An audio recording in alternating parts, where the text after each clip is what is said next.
Então, esse tema de hoje será algumas doenças do esôfago, principalmente aquelas que a gente tem um contato maior, né, no curso mesmo da cirurgia, né, nas doenças que o cirurgião vai atuar de alguma forma. A gente tem várias doenças que são de tratamento clínico e nem sempre essa de tratamento clínico a gente vai ter uma atuação, né? Então, essas doenças do esôfago vão ser algumas doenças relacionadas mais com a motilidade, né? Como a gente sabe, as funções básicas, né, do esôfago seriam principalmente relacionadas com a passagem do alimento, né? Que a função primordial do esôfago é de condução do alimento, depois que ele é inicialmente processado, né, na cavidade oral. Então, o processo da mastigação, ele segue com a deglutição, que é iniciado na faringe, então o esôfago vai ter a sua funcionalidade, né? E como ele tem a função única de passagem, ele é um órgão tubular, né, que é justamente para a condução desse alimento, e ele é um dos órgãos que está em vários compartimentos corporais, né? Eu tenho uma porção do pescoço, né, a porção cervical do esôfago, a porção torácica e uma pequena porção abdominal. Essa, né, porção abdominal ela é pequena, né, de todas as três, e é mais relacionada com a região da cárdia, que vai dar continuidade com o estômago. E o que é interessante para nós é que o esôfago ele tem três constrições, que são estreitamentos que o esôfago tem ao longo do seu trajeto, né? Então, a gente vai ter uma primeira constrição, que é a constrição cricofaríngea, que é justamente na região do músculo cricofaríngeo, que é aquela região onde o esôfago passa posteriormente a laringe, né? Então, esse é o primeiro local de constrição, de estreitamento, né? O segundo é a constrição aórtica, que, como a gente sabe, o esôfago passa posteriormente às estruturas da via aérea, é nessa região onde eu tenho o arco aórtico passando junto com a região da carina, né, e o início dos brônquios, essas estruturas que são mais rígidas, né, do que a estrutura do esôfago, elas tendem a comprimir o esôfago nesse local. E, por fim, a última constrição, que é justamente a do esfíncter esofágico inferior, né, ou constrição diafragmática. Isso é importante para a gente, né? Às vezes a gente está com algum paciente que ingeriu algum corpo estranho, geralmente esse corpo estranho ele vai parar numa dessas constrições, ou alguma outra doença vai ter alguma repercussão específica, né, como a gente vai falar daqui a pouquinho. A gente, quando faz uma endoscopia, a gente contando a partir dos dentes incisivos, né, essas constrições elas têm determinada distância, né? Então, se o paciente engoliu, por exemplo, é muito comum na pediatria, né, uma criança que engole uma moeda, essa moeda ficar impactada, ou o famoso o tiozão lá do churrasco, ou, né, do domingo, comeu um peixe, o espinho foi e entalou, né? Então, o que vai acontecer aqui, na hora que a gente faz a endoscopia, eu vou tentar achar dentro dessas distâncias o local onde possivelmente esse corpo pode estar impactado, né? E outra informação importante, como vocês podem ver nessa imagem de baixo aqui, o esôfago ele tem uma estreita relação com o nervo vago, né?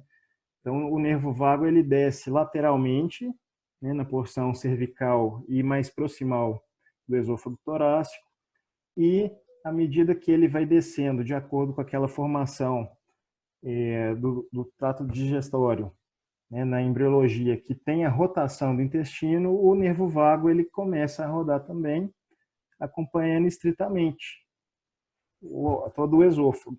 Esse esôfago ele vai ser muito estimulado pelas terminações nervosas desse plexo que o nervo vago faz envolvendo todo o esôfago. Do ponto de vista histológico, é importante falar também que vai ser um raciocínio que a gente vai utilizar muito quando for falar das neoplasias do esôfago, que o esôfago torácico, principalmente, ele não tem uma serosa, como a maior parte dos órgãos do trato gastrointestinal. Então, ele vai ter a mucosa, a submucosa, a muscular, mas a serosa não, que do ponto de vista oncológico facilita com que haja uma invasão local, né? Inclusive invasão desse plexo nervoso que o nervo vago forma nele.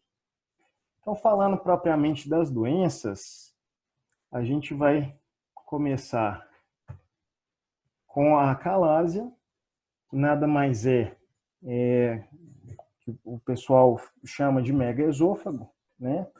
Onde eu vou ter uma alteração dos plexos nervosos mioentéricos. Vocês lembram que o esôfago ele é composto de músculo liso e nas camadas desse músculo a gente vai ter várias terminações nervosas, que são os plexos nervosos mioentéricos. O objetivo deles é que, através do estímulo nervoso, né, a partir do momento que começa a fase voluntária da deglutição e que eu tenho a abertura do esfíncter esofágico superior, eu comece uma descarga, né, de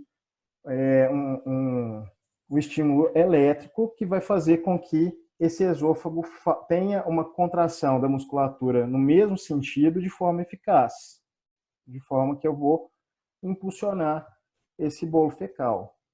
Só que na acalásia, esses plexos eles estão alterados por algum motivo, né? Ou eles deixam de funcionar por um processo patológico, ou ação direta do processo inflamatório. E o que vai acontecer, né? O esfíncter esofágico inferior, aquele que a gente viu na outra imagem, que está a cerca de 40 centímetros, né, da arcada dentária, ele não vai relaxar corretamente. Então, se ele não relaxa, a tendência, né, é que nesse ponto do esfíncter esofágico inferior eu tenha uma contrição muito forte. Consequentemente, eu tenho dificuldade na passagem do bolo fecal. E quanto mais dificuldade eu vou tendo para isso acontecer, mais esses plexos mioentéricos eles vão sofrendo ação danosa, né? Então eles vão ao longo do tempo aí perdendo a sua capacidade funcional, que já é limitada pelo processo de doença, né? E o que vai acontecer?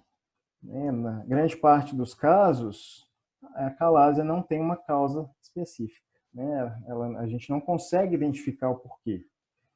Ou então ela vai ter um processo secundário, algum estresse grave, né?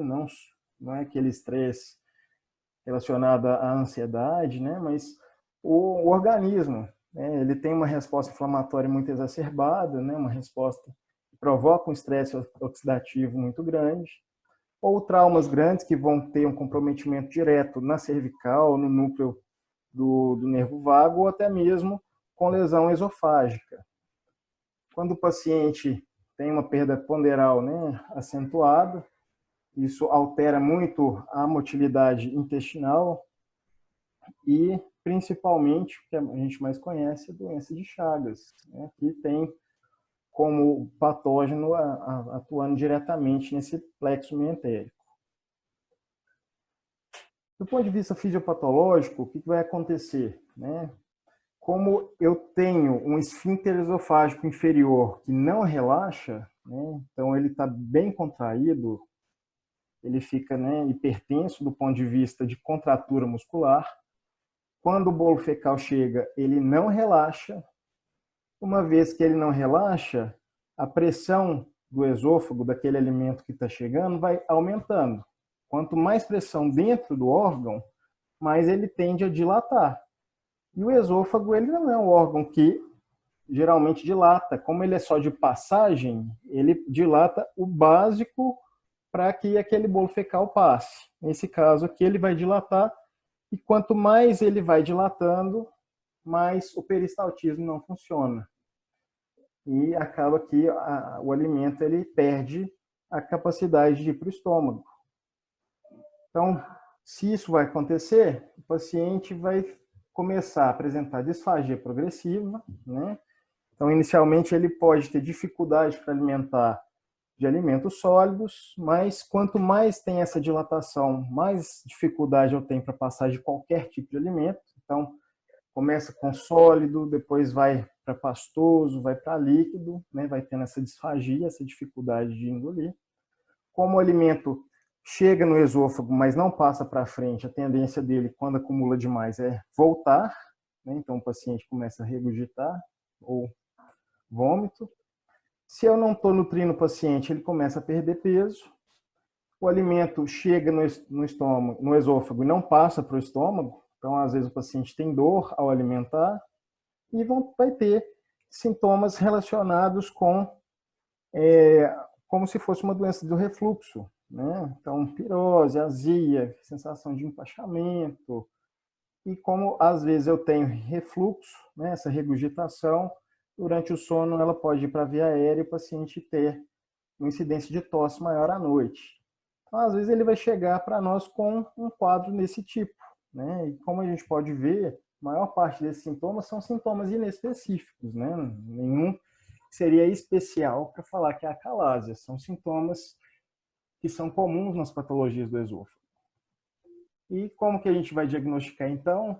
A partir da propedêutica, né? A gente vai ter os exames de imagem, vou mostrar daqui a pouquinho, né? O esofagograma, ele tem uma imagem característica. O padrão ouro é o exame de manometria. Através dele eu passo um instrumento endoscópico que vai aferir a pressão em vários pontos do esôfago, né? De forma que, como eu sei que o esfíncter esofagiano ele está com uma pressão maior, né? Então a manometria vai me dar isso, sem falar que ele não relaxa quando o paciente engole.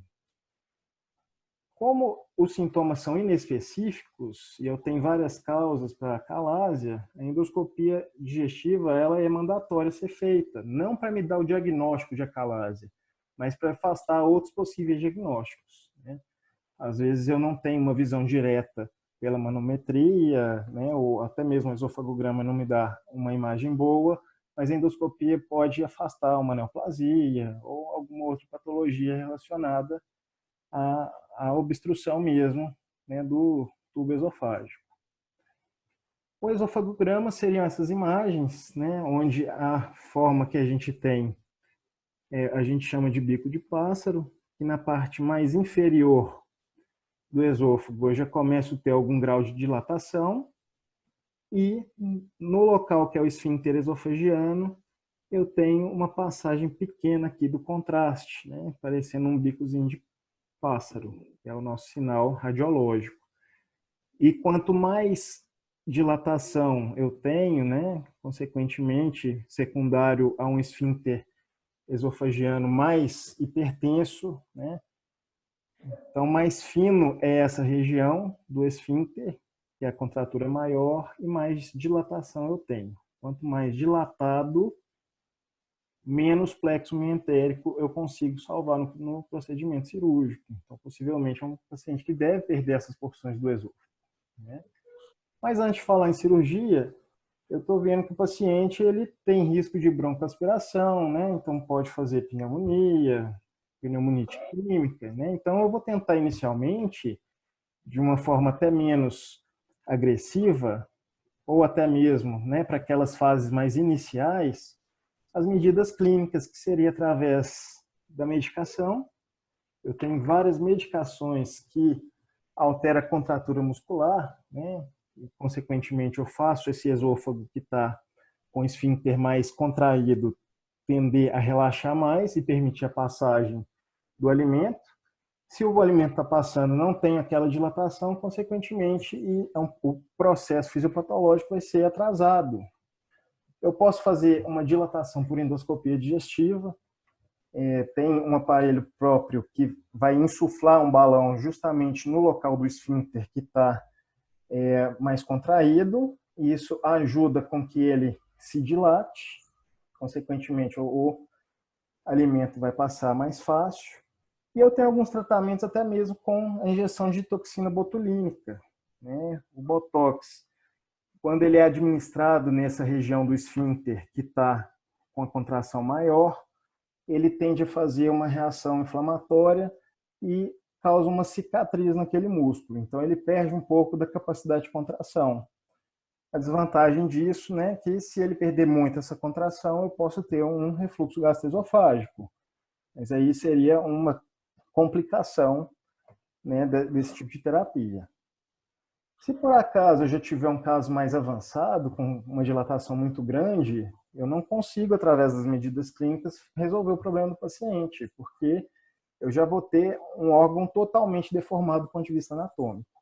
Aí, nesse caso, necessariamente eu tenho que fazer um tratamento cirúrgico. Eu tenho a possibilidade de fazer uma esofagomiotomia, que é essa da imagem, que é justamente no local do esfíncter esofágico inferior, eu fazer uma incisão longitudinal, de forma que eu lesione, né, essas fibras musculares que estão mais contraídas. Se eu tenho menos fibra funcionante no local, consequentemente, eu vou melhorar esse excesso de contração, né? Além disso, eu tenho que fazer uma fundoplicatura associada, porque o estímulo vagal daquele plexo que está formado em volta, além de auxiliar um menor número na contração, né, desse esfíncter esofagiano, dessa musculatura, além disso, o estímulo vagal ele promove a secreção gástrica, né? Então, se eu tenho um esfíncter que não vai ficar bem funcionante, eu posso ter refluxo, e a fundoplicatura ela vai me auxiliar a evitar complicações relacionadas ao refluxo gastroesofágico. Agora, aqueles casos, né, que a gente viu uma dilatação gigantesca, aí não tem jeito, eu tenho que fazer esofagectomia, né, exérese total desse local que está dilatado, porque ele perde totalmente a funcionalidade, e eu não consigo, com medidas menos agressivas, tratar esse paciente. Então, eu tenho que realmente fazer a retirada dessa área doente. Outra patologia que é bem comum, que a gente vê, né, é o espasmo esofagiano difuso. Como eu falei para vocês, né, a motilidade, a partir do momento que eu tenho a deglutição, né, o bolo alimentar entrando na faringe e começando a ser deglutido, eu crio uma onda de peristaltismo que normalmente ela tem que descer, né? Consequentemente, todo o segmento que está antes do bolo relaxa para que eu tenha uma entrada desse bolo fecal. Então, aqui, enquanto o alimento está no 1, aqui no ponto 2, essa musculatura relaxa. Quando o alimento chega no 2, a anterior contrai e a da frente relaxa. E quanto mais o alimento caminha, mais eu tenho esse relaxamento, né, das porções mais distais e contração da mais proximal, de forma que o bolo ele caminhe em sentido único. Olha, eu tô dando aula nele. E como que acontece esse espasmo esofagiano difuso? A capacidade, né, que a gente tem desse esôfago contrair numa única direção, ela é totalmente perdida, porque eu começo a ter contração ao mesmo tempo de várias áreas do esôfago, independente de onde o bolo alimentar está. Então, aquele local que tinha que relaxar para receber o alimento, às vezes, na hora que o alimento está chegando ali, ele está contraído, porque ele perde essa capacidade, né, de coordenação, né, desse movimento. Consequentemente, o que a gente vai ter? Vários pontos com contrações parecendo um espasmo muscular, né? Por isso que ele recebe esse nome. O que causa isso não se sabe com certeza, né? O processo fisiopatológico ele é totalmente desconhecido. Mas, em compensação, ele é bem menos comum do que a calásia, né? Então, já é um caso mais difícil da gente encontrar na prática. O que é interessante, que esse espasmo esofagiano, como ele está contraindo várias porções ao mesmo tempo de forma desordenada, se eu tiver um bolo fecal aqui, ele pode parar a progressão e acaba que o esôfago ele distende mais do que deveria, né? Consequentemente, o paciente vai ter uma dor retroesternal que vai irradiar para a mandíbula, braço e dorso. Isso aqui vocês sabem muito bem que é uma característica possível de uma dor de origem coronariana, né? Seria uma dor do infarto. Então, esse paciente, quando ele chega no pronto atendimento, a gente não vai desconfiar a princípio de ser um espasmo esofagiano, não. Ele é um diagnóstico diferencial de dor torácica. Eu tenho que excluir o que é mais grave. Eu tenho várias outras patologias mais graves na frente, né? Às vezes, o paciente também vai ter dificuldade para engolir, então vai ter a disfagia para os alimentos sólidos, até mesmo para o líquido. A dor que é muito comum. E como o alimento ele perde a capacidade de ir em direção única, né, o paciente pode ter até regurgitação. Como a dor geralmente é muito intensa, né, e muitas vezes ser muito semelhante à dor do infarto, o paciente vai ter muita ansiedade por causa daquilo, né, e muitos medicamentos, né, antidepressivos ou ansiolíticos, eles também têm uma ação que pode alterar mecanismos de abertura dos canais de cálcio, né? Então acaba que o paciente que tem ansiedade e depressão, ele tem uma tendência a ter o espasmo esofagiano. Existe uma certa associação, não tão bem documentada assim na literatura. Quando a gente faz o esofagograma, a gente vai ter o que a gente chama de esôfago em saca-rolha. Então a gente vê vários pontos, né, de contração e são pontos totalmente descoordenados, né? Então acaba tendo esse aspecto de saca-rolha. Se a gente for fazer a manometria, eu vou encontrar contrações, né, repetitivas em vários locais, mas eu não tenho necessariamente um padrão, né? Então a manometria para o espasmo esofagiano ele não é um bom exame para diagnóstico, mas acaba que ele vai ver, né, que eu tenho realmente contrações de grande amplitude que podem estar relacionadas com o quadro todo, mas ela não vai me dar o diagnóstico sozinho, né? E o mais importante de tudo, gente, a gente tem que excluir uma síndrome coronariana, tem que excluir infarto, paciente que apresenta dor retroesternal. Então, eu não vou pensar, para quem chegar para mim, que ele está tendo um espasmo esofagiano. Eu vou pensar até que se prova o contrário, que ele está tendo um infarto. Às vezes, afastando tudo, né, a gente consegue pegar aqueles outros dados, né, de disfagia, às vezes até mesmo perda ponderal, se for um quadro muito arrastado, para chegar a fazer a propedêutica a seguir e chegar no diagnóstico.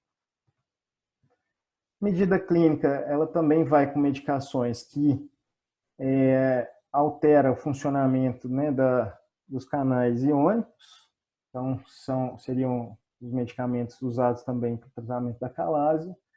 Os antidepressivos tricíclicos, eles podem ajudar aqui também.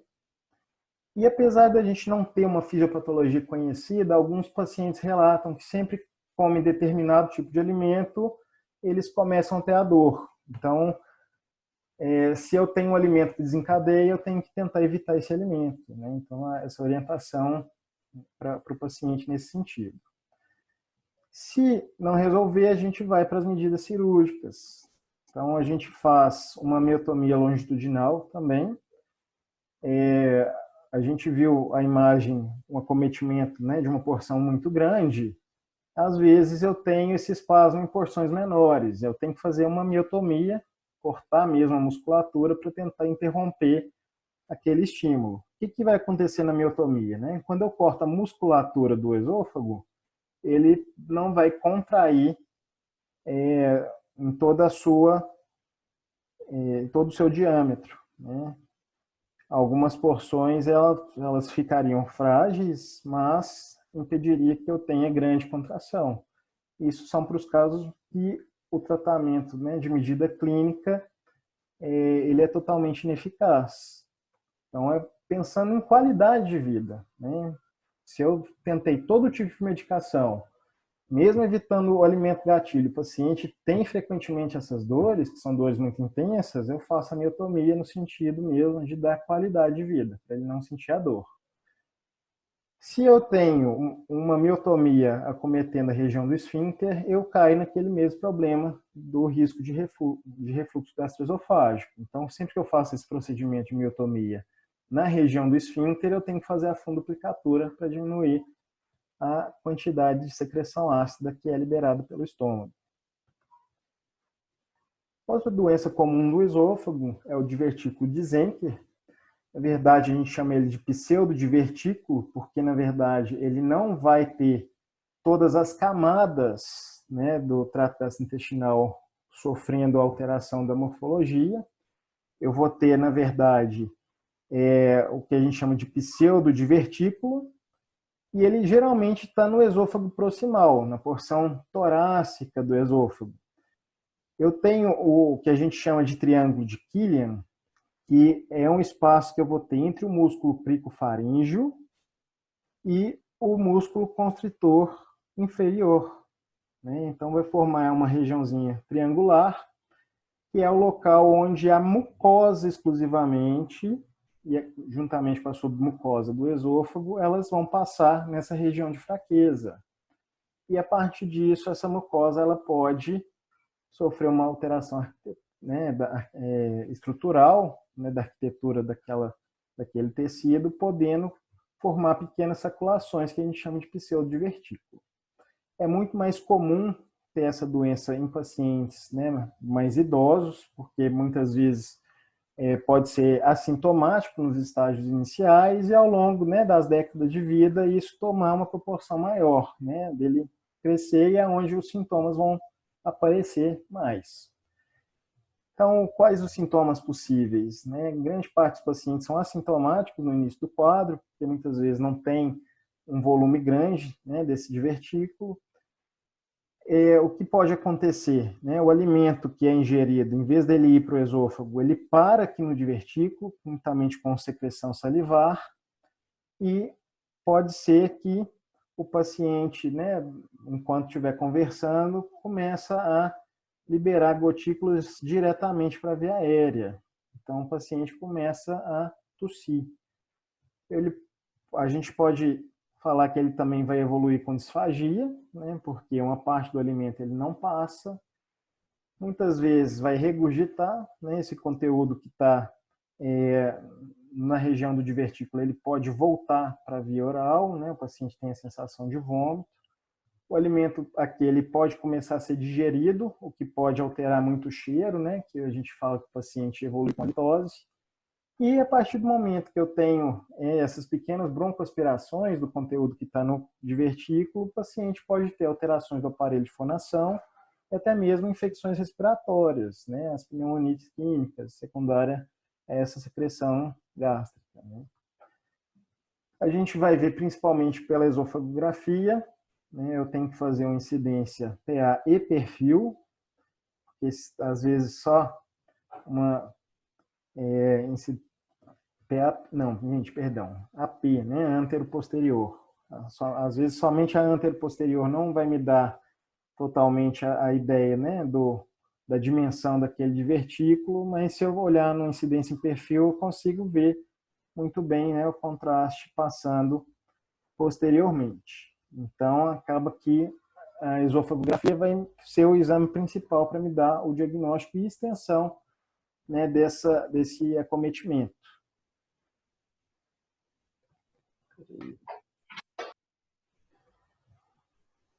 A técnica cirúrgica, né, ela, na verdade, tem várias possibilidades, né? Eu posso tentar fazer um reparo cirúrgico ou endoscópico mesmo, né?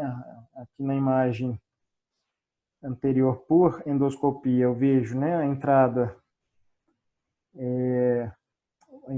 o ósteo, né, bem próximo à descida do esôfago, né, o orifício esofágico. Então, por endoscopia, eu posso, se for um orifício muito pequeno, tentar tracionar essa mucosa que ultrapassou de volta para a luz do órgão, ou então eu fazer um reparo cirúrgico, que seria nada mais do que fazer uma cervicotomia, né, na região cervical identificar esse esôfago e fazer como se fosse uma sutura, né, nesse local do triângulo, que é onde eu tenho uma fragilidade maior, para evitar recidivas.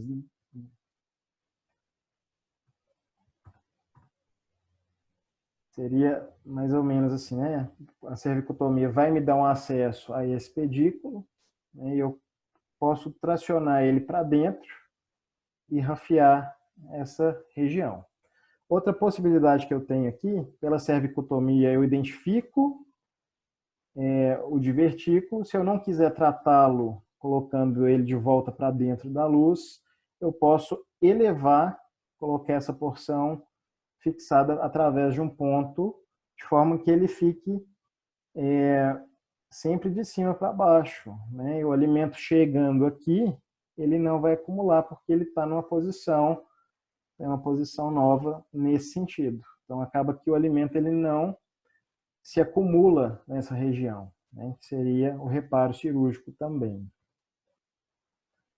A gente tem outros distúrbios de motilidade, né? Aqui, muitas vezes, né, é um diagnóstico mais difícil de ser feito, porque grande parte dos sintomas vão ser praticamente os mesmos, né? Os sintomas das doenças do esôfago, eles são muito inespecíficos. Eu tenho o esôfago em quebranoses, que nada mais é quando eu tenho uma onda de peristalse muito intensa e eu tenho ondas com alta amplitude. Então, eu tenho pontos onde a contração é muito grande. Seria semelhante à acalase, onde eu tenho a região do esfíncter esofágico inferior, que tem uma contração grande. O esôfago em quebranoses, né, esse peristaltismo intenso vai causar ondas com amplitude, com contração muito intensa. Se contrai muito, o paciente pode ter dor e, consequentemente, se a motilidade, né, aquela onda peristáltica não está funcionando de forma efetiva, o paciente vai ter disfagia. É um diagnóstico diferencial importante da acalásia, porque apesar de também ter um padrão de contração intenso, a pressão na manometria do esfíncter esofágico inferior ela é normal. A gente viu que na acalásia a pressão ela é muito aumentada. A princípio, o tratamento vai ser clínico também, através de medicação como bloqueador de canal de cálcio e nitrato. Aqui a gente também tem alguns alimentos que são desencadeadores, né, desse distúrbio, orientar o paciente a evitar o alimento gatilho. E se eu tiver contrações intensas a ponto de bloquear totalmente a minha via alimentar, eu posso fazer endoscopia utilizando balões de dilatação para tentar manter a via digestiva pérvia. Outro distúrbio de motilidade é o esfíncter esofágico hipertenso, é outro diagnóstico diferencial da calásia. Aqui o problema não está relacionado com a destruição, né, daqueles plexos mioentéricos, como é na calásia, mas aqui eu tenho uma contração grande do esfíncter esofágico inferior e ele não vai ficar sem resposta ao relaxamento, igual da calásia. Aqui ele tem um relaxamento menor, né, mas ele ainda assim tem algum grau de relaxamento. Ele vai ter sintomas semelhantes, né? Dor torácica, disfagia. E aqui a manometria ela vai mostrar para nós, né, um padrão também de esfíncter esofágico elevado. A diferença da calásia, que a calásia, esse esfíncter não relaxa. Aqui ele ainda tem certo grau de relaxamento, apesar da pressão dele ser maior. O tratamento, né, vai ser semelhante também ao da calásia. Eu posso tentar a toxina botulínica, né, que a injeção dela cria um processo inflamatório que vai alterar essa musculatura local, diminuindo, né, a contratura. Eu posso tentar fazer a dilatação também através do balão endoscópico, ou, em último caso, fazer aquela mesma esofagomiotomia, né, na região externa, fazer uma incisão para lesionar essa musculatura. Outro distúrbio, né, de motilidade é uma motilidade esofágica ineficaz. Eu tenho contrações constantes, mas são contrações leves. A gente viu várias patologias aqui que eu tenho uma contração aumentada. Aqui eu tenho uma contração, mas ela é diminuída. Aqui, o esfíncter esofágico inferior ele pode não ter uma contração efetiva. Então, muitas vezes, eu vou ter uma doença de refluxo gastroesofágico associada, e vão ser os mesmos sintomas da doença do refluxo, né? Vai ter disfagia, vai ter pirose, vai ter até mesmo regurgitação, né? A manometria vai me mostrar que eu tenho contrações da musculatura de baixa amplitude, e como ele está associado com o refluxo gastroesofágico, o tratamento vai ser para medidas preventivas e direcionadas para o refluxo. Aqui eu não tenho um tratamento cirúrgico, né, efetivamente para fazer.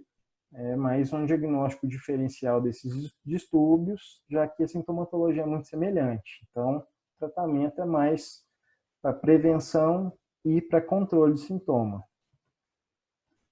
E agora falando um pouquinho das neoplasias, né, a gente vai ter as neoplasias de esôfago como sexta causa, mais comum em homem, e a nona em mulher. Né? Lembrando que mulher, os tumores ginecológicos, eles têm uma incidência muito alta, por isso que ela não tem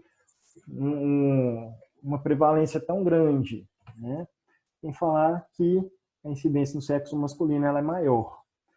O câncer, geralmente, ele é diagnosticado após a quarta década de vida, mais comum em paciente, né, mais idoso, e geralmente tem um comportamento mais agressivo. Né? Como eu falei no começo, como o esôfago ele não tem uma serose em todas as porções dele, ele tende a ter uma invasão local e linfática maior. Né? E muitas vezes são sintomas inespecíficos, o paciente só vai preocupar em procurar quando ele já tem uma disfagia mais importante, né? Porque não vai ter dor, né? Não vai ter uma perda de peso tão importante no início, mas a partir do momento que a gente identifica, né, essa doença, ela já é uma doença avançada. E como eu não tenho uma serosa para limitar a invasão local, muitas vezes ele já tem uma invasão, né, para a região do mediastino todo, né, a rede linfática, próximo ao hilo pulmonar. E o câncer de esôfago ele vai ter dois tipos histológicos principais. Aqui a gente tem o carcinoma de células escamosas, do ponto de vista epidemiológico é o mais comum.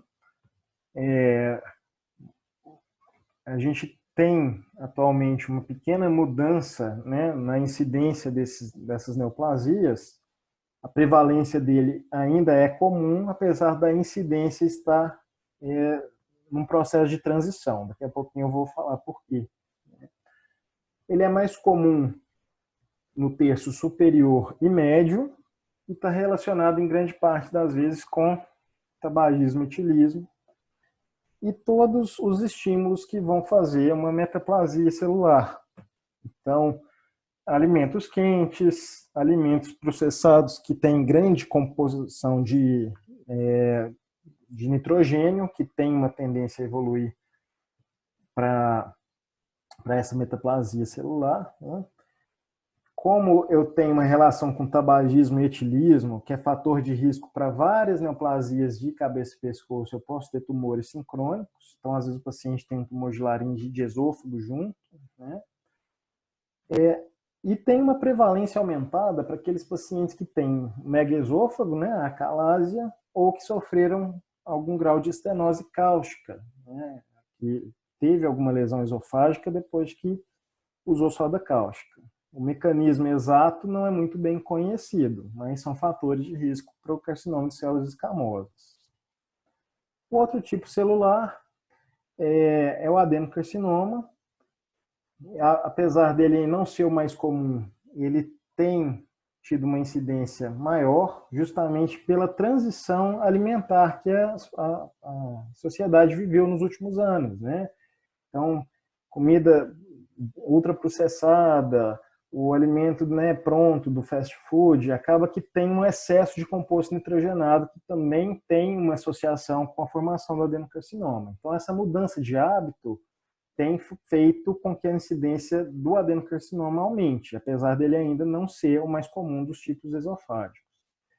E a gente viu que o carcinoma de células escamosas ele está mais na porção proximal aqui o adenocarcinoma ele é mais comum no terço distal. E como ele está mais próximo do estômago, é o que vai ter relação com a doença do refluxo gastroesofágico e o esôfago de Barrett. Esse esôfago de Barrett nada mais é do que quando eu tenho um refluxo gastroesofágico, né, o excesso de secreção ácida na mucosa provoca uma metaplasia. Esse esôfago de Barrett, então, ele tem uma tendência a evoluir para a neoplasia na região mais distal. Os sintomas são os mesmos, não tem como eu falar. Com esse sintoma, esse tipo histológico ou outro tipo. Não. Né? Como o crescimento ele é lento, nos casos mais precoces, né, em estágios iniciais, o paciente é totalmente assintomático. Pode ser que tenha relação com a doença do refluxo gastroesofágico, isso é mais comum para aqueles relacionados ao adenocarcinoma, mas nem sempre vai ser exclusivo. O paciente pode ter alteração, né, de regurgitação, aquela queixa de queimação. A disfagia, que vai ser sempre progressiva, o paciente começa a ter dificuldade de alimentar de alimentos sólidos, a seguir pastoso, a seguir líquido, né, até ter uma perda ponderal acentuada. Então, muitas vezes, o paciente, né, com câncer de esôfago chega dessa forma da imagem, né, o paciente já caquético, porque quando ele perde totalmente a capacidade de alimentar, ele não tem como mais nutrir o organismo e a neoplasia tem um metabolismo aumentado. Então, ela vai fazer uma depressão de todas as reservas do paciente, seja gordura, seja proteína, seja carboidrato, né, das reservas de glicogênio. Como eu tenho dificuldade de impulsionar o alimento para frente, esse alimento pode acumular e voltar. Se ele volta, faz pequenas aspirações, o paciente vai ter engasgo, vai ter tosse. Se eu tenho um acometimento simultâneo ou muito próximo da região de cordas vocais, o paciente pode ter rouquidão. E o local mais comum para metástase, né, seria fígado, osso e pulmão, isso independente do tipo celular. Mas a metástase ela é mais difícil, né? Assim, não é que ela é mais difícil. O mais comum é eu ter uma invasão local, né? Esse tumor chegar próximo da pleura, né, do pericárdio, das estruturas do mediastino, já que eu não tenho impedimento seroso na estrutura do órgão. A gente pode ter, né, uma propedêutica toda para ser feita, né? Inicialmente, a gente pode pedir aquele mesmo esofagograma, porque aqui são sintomas inespecíficos. A gente viu esses mesmos sintomas em todas as doenças do esôfago. E o esofagograma ele pode me dar a lesão em massa mordida. A endoscopia é o padrão ouro, que ela vai me falar exatamente qual altura que está a lesão, né?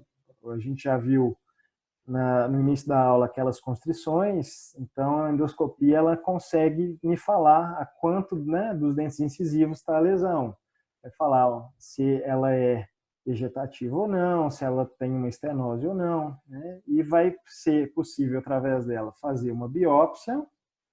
Se a lesão for muito pequena, eu posso já fazer o tratamento com endoscopia, e a endoscopia me dá a possibilidade de passagem de uma sonda nasentérica, que a gente viu que esse paciente com câncer ele é caquético. Então, eu tenho que ter uma terapia nutricional precoce para ele, e a endoscopia já me dá isso.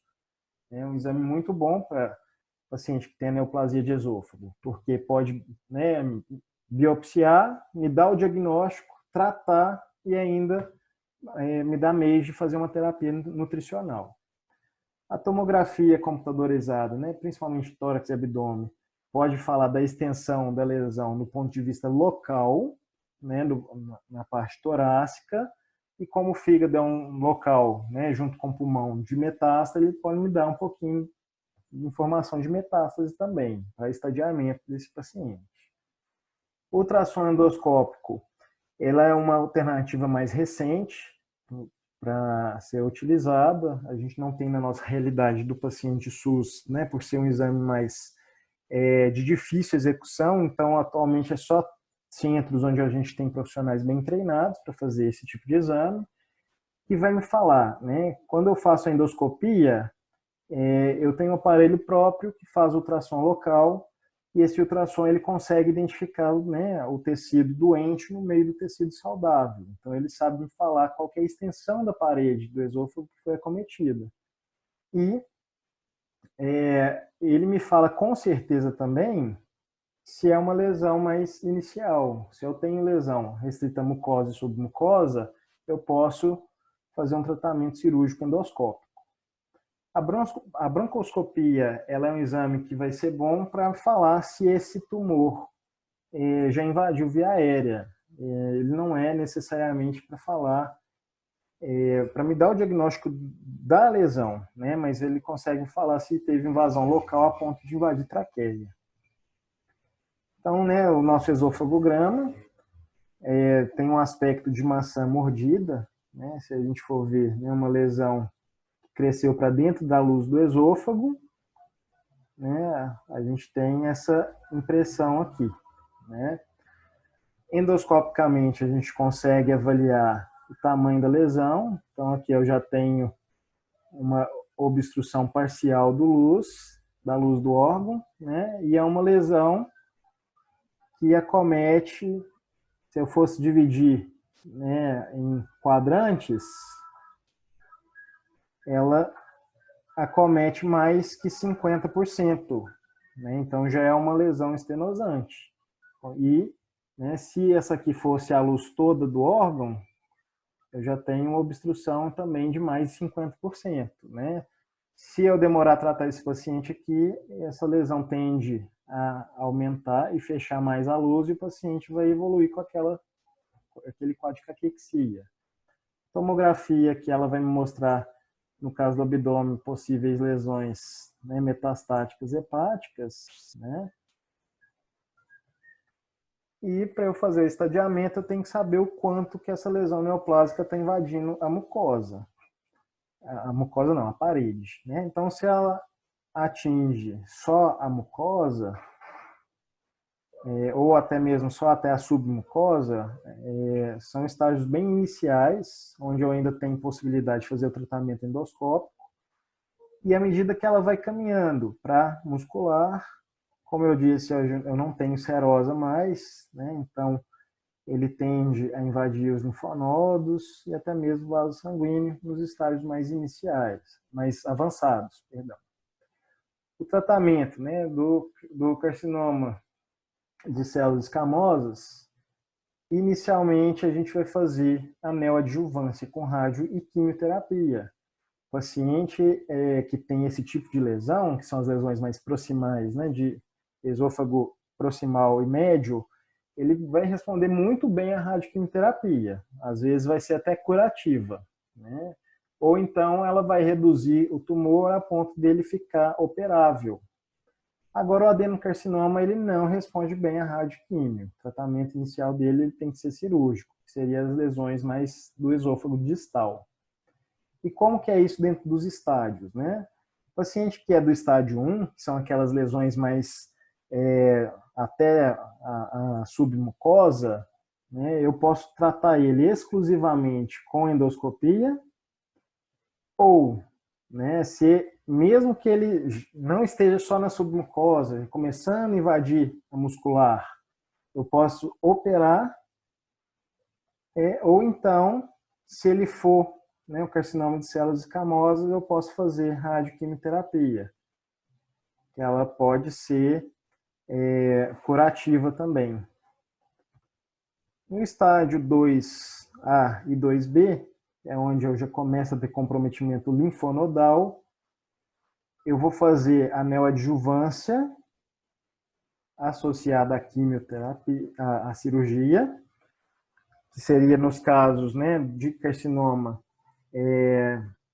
de células escamosas, que responde bem à radioquímio, né, ao tratamento neoadjuvante, e eu opero depois, porque ele já ultrapassou a camada muscular. E o estágio 2B, que é aquele que já tem acometimento linfático, né? No caso do adenocarcinoma, que não responde à radioquímio, eu opero primeiro, depois faço uma quimioterapia adjuvante.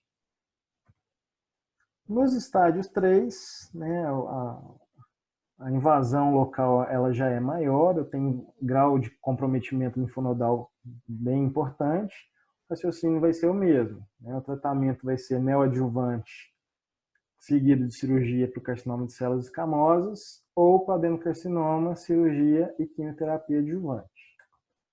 E no estágio 4, que é onde eu já tenho metástase à distância, principalmente pulmão, fígado ou osso, o tratamento vai ser uma quimioterapia paliativa. Do ponto de vista do tratamento cirúrgico, né, eu vou indicar a cirurgia só nos casos de adenocarcinoma ou aqueles de carcinoma de células escamosas que não respondeu à neoadjuvância.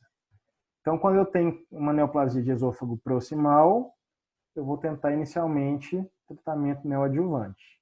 O esôfago médio, além da neoadjuvância, eu vou fazer tratamento cirúrgico a seguir, né? O esôfago proximal, ele pega uma porção do esôfago do cervical, e aqui nem sempre a gente tem que fazer um procedimento cirúrgico. Muitas vezes nessa região, ele tem uma resposta muito boa à radioquímica. Quando é o esôfago distal, a esofagectomia, né? Que nesse caso geralmente é o adenocarcinoma que não responde à neoadjuvância. E lembrar que toda vez que a gente remove alguma porção do esôfago, a gente tem que fazer essa reconstrução. E quanto menos anastomoses, melhor. Porque aonde que vai ser essa anastomose? Vai ser no mediastino.